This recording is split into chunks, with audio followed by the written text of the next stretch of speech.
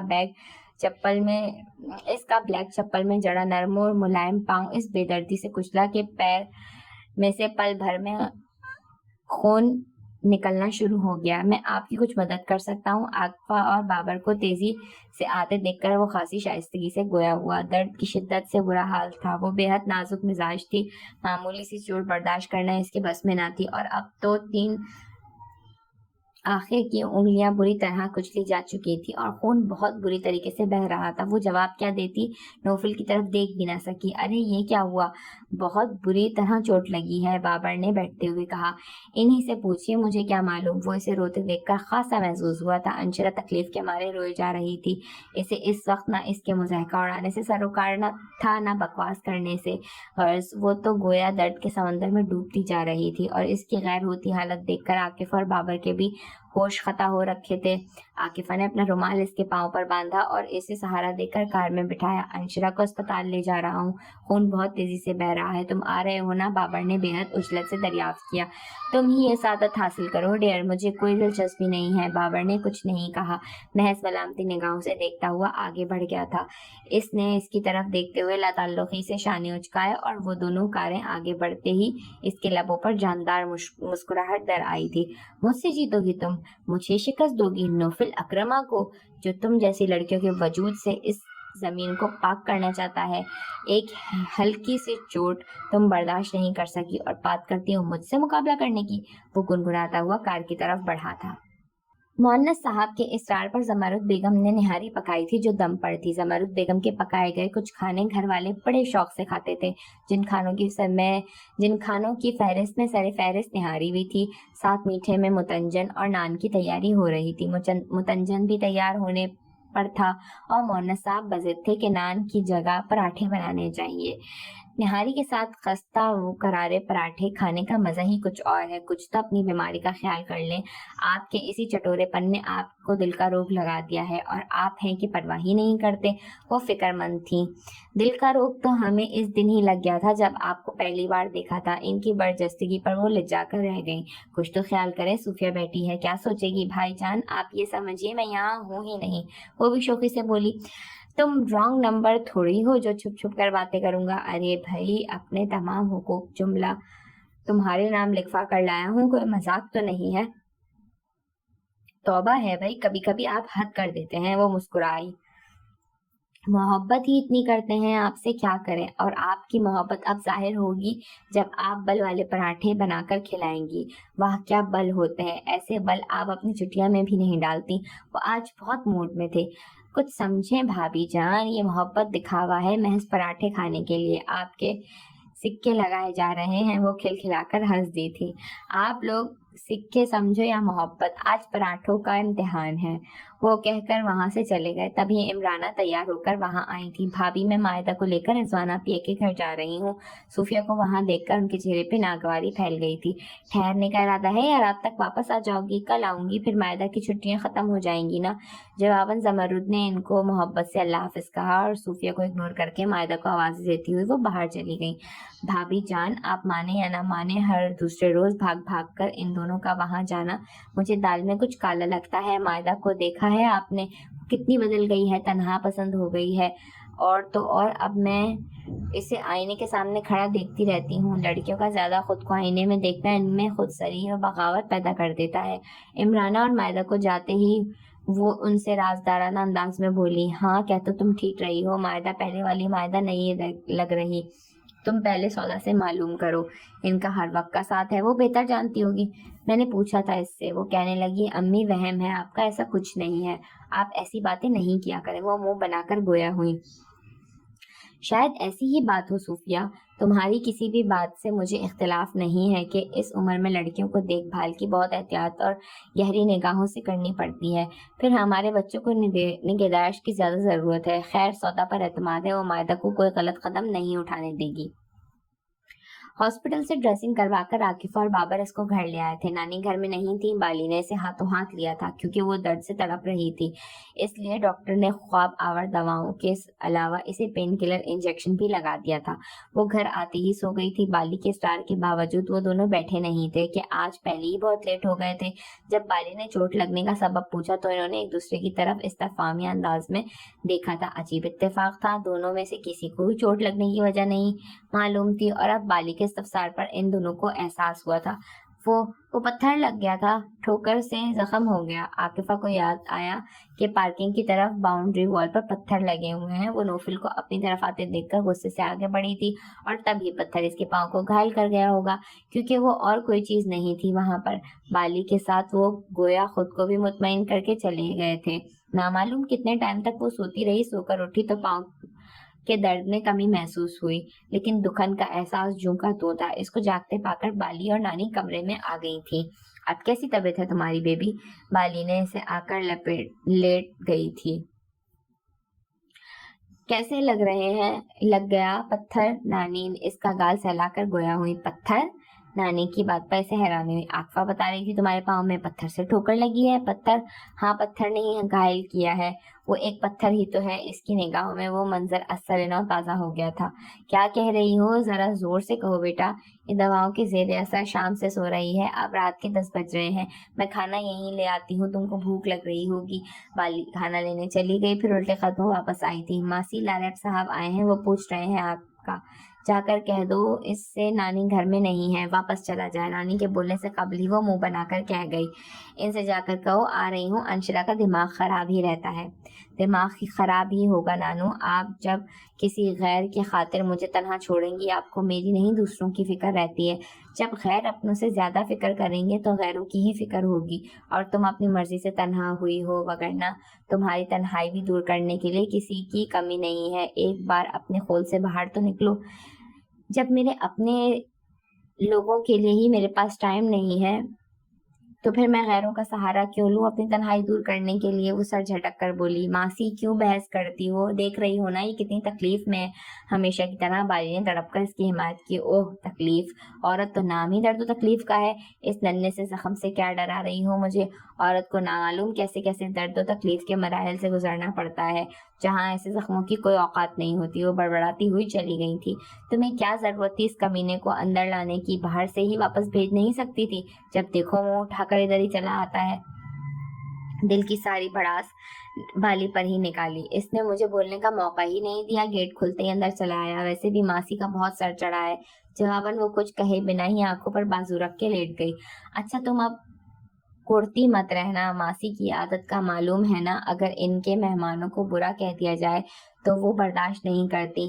بڑی بہن کے انداز میں بالی نے پیار سے اس کو سمجھایا۔ اوکے جاؤ تم، مہمان کی مہمان نوازی میں دیر نہیں ہونی چاہیے، دیر ہو گئی تو نانو چیخنے لگیں گی۔ وہ آہستگی سے گویا ہوئی اور سوچ لیا تھا کہ وہ نوفل کو تماشا بنا دے گی۔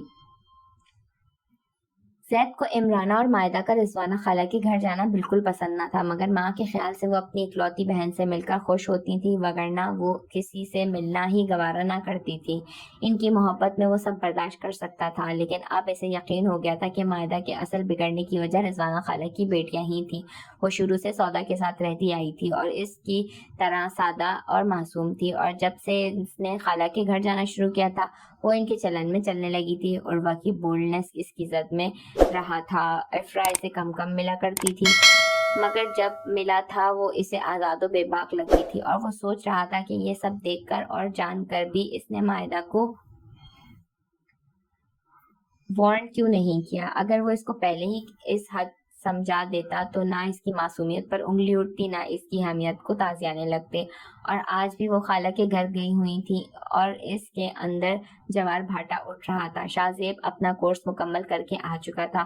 آتے ہی تحفوں کا انبار اٹھائے وہ وہاں چلا آیا، سب سے بڑے تپاک سے ملا تھا اور اس سے بھی زبردستی گلے لگا، اور کتنی دیر لگا ہی رہا۔ اٹس اوکے، وہ اس سے علیحدہ ہوتا ہوا سنجیدگی سے بولا۔ بھائی یہ آپ کے لیے گفٹس ہیں اور یہ چھوٹی ماما اور مائدہ کے لیے۔ پلیز ایسی کسی چیز کی قطعی ضرورت نہیں ہے، ان کو واپس لے جاؤ۔ ان کے نرم لہجے میں اچانک ہی سختی آ گئی تھی۔ پلیز بھائی، میں بڑی محبت سے لایا ہوں، تمہاری محبتوں کی یہاں ضرورت ہے نہ گنجائش، لے جاؤ بھائی، میرے اچھے پیارے بھائی، میں بڑی محبت سے لایا ہوں۔ وہ اس سے لپٹ گیا، محبت سے اس کی پیشانی کو چوم لیا۔ خلوص و وفا کی مہک اس کے وجود سے اٹھ رہی تھی۔ وہ ایک بہت شناساسی حدت تھی جس نے اس کے دل کو نرم کر دیا تھا۔ یہ شاید اس خون کی کشش تھی جو ان کی رگوں میں گردش کر رہا تھا۔ میری بات سمجھو، محبت تحفوں کی محتاج نہیں ہوتی۔ وہ اسے علیحدہ کرتا ہوا مسکرا کر گویا ہوا اور اس کے قریب بیٹھ گیا۔ تحفہ بھی تو محبت ہی ہوتی ہے نا بھائی؟ میں لے لیتا ہوں، یہ واپس لے جاؤ۔ اس نے اپنے نام کے گفٹس اٹھائے اور آہستگی سے کہا، اور شاہ زیب نے بھی اصرار نہ کیا تھا کہ وہ بخوبی جانتا تھا عمرانہ اور مائدہ وہ تحفے قبول نہیں کریں گی۔ وہ ان کو وہاں سے گزرے وقت کی باتیں سنا رہا تھا، کیونکہ گھر کے سب افراد ہی وہاں آ کر جمع ہو گئے تھے۔ پرتکلف شام کی چائے کا اہتمام کیا گیا۔ صوفیہ اور بوا سب کو سرو کر رہی تھیں، اور وہ دل سے سب کے ساتھ بیٹھا تو کچھ دیر قبل دل پر چھائی اداسی خود بخود دور ہو گئی تھی۔ سودا چائے لے کر آئی تایا کے بعد اس نے مگ اس کی طرف بڑھایا تو اس نے اس کی طرف دیکھے بنا ٹیبل پر رکھنے کا اشارہ کر دیا، اور جب اس نے مگ شاہ زیب کی طرف بڑھایا تو اس نے مگ کے بجائے اس کا ہاتھ پکڑ لیا۔ سودا نے بے ساختہ اس کی طرف دیکھا اور اس کی آنکھیں لال ہونے لگی تھیں۔ تم سمجھتے کیا ہو خود کو؟ وہ کلاس لینے کے بجائے اس کے پاس چلی آئی تھی۔ نوفل نے اجنبی سے انداز میں اس کی طرف دیکھا۔ ہاں میں تم سے مخاطب ہوں، دیکھو تم نے میرے پاؤں کا کیا حال کر دیا ہے۔ یہ بہادری ہے تمہاری، وہ چیخ رہی تھی اور اسٹوڈنٹس وہاں جمع ہونے لگے تھے۔ یہ ایک معمولی سا اشارہ ہے تمہارے لیے تمہاری اوقات بتانے کے لیے کہ میرے سامنے تم ایک چونٹی سے بھی زیادہ حقیر ہو۔ میں جب چاہوں جہاں چاہوں تمہیں چونٹی کی طرح مسل کر پھینک سکتا ہوں۔ وہ درستگی سے اس کی طرف دیکھ کر دہاڑا۔ میری اوقات بتانے سے پہلے اپنے گریبان میں جھانکو اور بتاؤ ان لوگوں کو تم کس ماں کے بیٹے ہو۔ وہ ارد گرد پھیلے لوگوں کی طرف دیکھتے ہوئے طنز سے مسکرا کر بولی، دکھاؤ اپنی ماں کا آنچل جو گناہوں کے داغوں سے سیاہ ہے، میں تمہیں جان سے مار دوں گا۔ اس نے چیتے کی مانند چھلانگ لگا کر اس کی گردن دبوچ لی تھی اور ساتھ ہی دبانے بھی لگا تھا۔